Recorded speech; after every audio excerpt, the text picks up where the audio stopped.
Ebonie, you and Dave were both talking today about the move to reframe the allure of Sabbath, then to cultivate the grit and the flow necessary to change the habits of life, the attentiveness. And you had your patron saint of attentiveness to the Lord, Brother Lawrence. Brother Larry. Brother Larry, as you put it, with a great graphic. I hope everybody checks the video.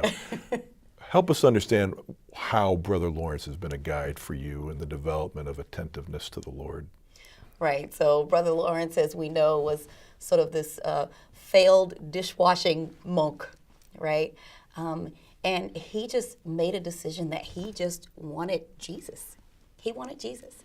I think what was so alluring for me was that here this man is where he is in a place where you can concentrate on Jesus all of the time. I mean, he lived at summer camp, basically, right? So he's in this place where he could concentrate on Jesus all the time, and yet he wanted more. He wanted more than those, individual prayer times or those special prayer times for them.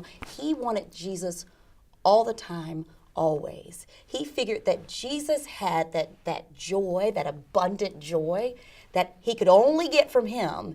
And so he was going to press after it and go for it. That's what he wanted, and he would settle for nothing less. That's why I love him so much.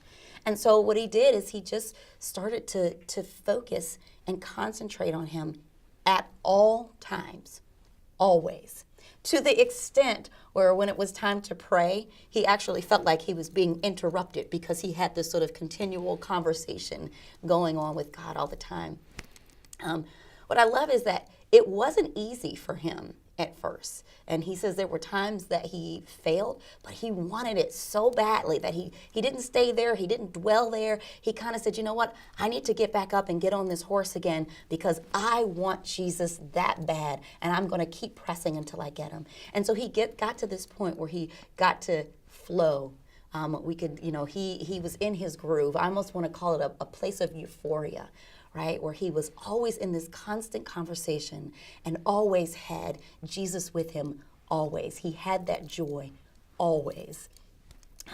What I love about Brother Lawrence and what I think is so relevant for our youth is that he's simple. This is not a 10-point plan. It's not rocket science.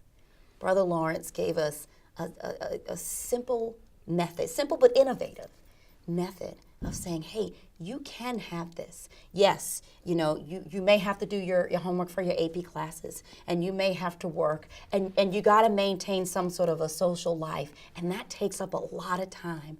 But you can have Jesus all along that journey with you. You can be in a place where you never separate from him. And I think that's a powerful message for youth because they're seeing something that they feel is completely attainable. And then maybe they'll say, you know what, I want more of that, so I might want to put some of these other distractions to the side.